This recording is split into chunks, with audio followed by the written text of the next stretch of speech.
No, asahan po natin bukas isang mega oil price hike po. Hindi lang big time. Big time po. Ayon po sa Department of Energy po, uutayin daw ang pagtaas ng mga presyong produktong petrolyo. So hindi isang bagsakan, hindi one time, big time.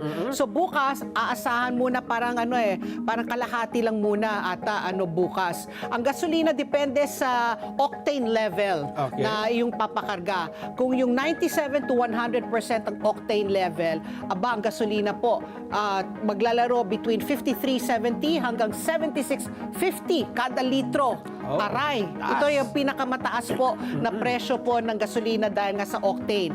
Tapos ang gasolina naman po na may octane na 95, 50 pesos hanggang 71 and 4 centavos kada litro po ang tansya.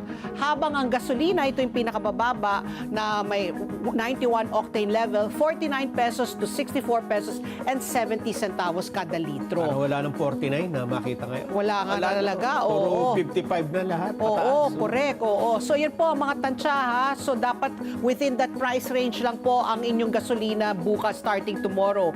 Pagdating naman po sa diesel, again, depende po sa klase ng inyong diesel.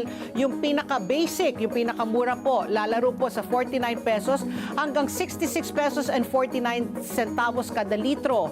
Ang diesel plus, ito yung medyo mas puro at mas malinis, ay 56.80 kada litro hanggang 74 pesos and 81 centavos kada litro. Diyan lang po dapat maglaro ang presyo ng diesel bukas. At ang kerosene po, ang pinakamataas na tinamaan. Ay, nako. Di ba? Grabe, no, yung Panluto kerosene. pa naman yan. Oo.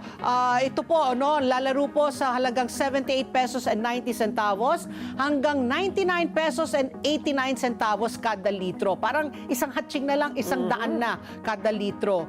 So kung meron po kayong panahon at meron po kayong budget, kung pwede nyo na kayo magpa-full tank ngayong araw, ayun na, gawin nyo na para maski na papaano makakatipid kayo ng konti.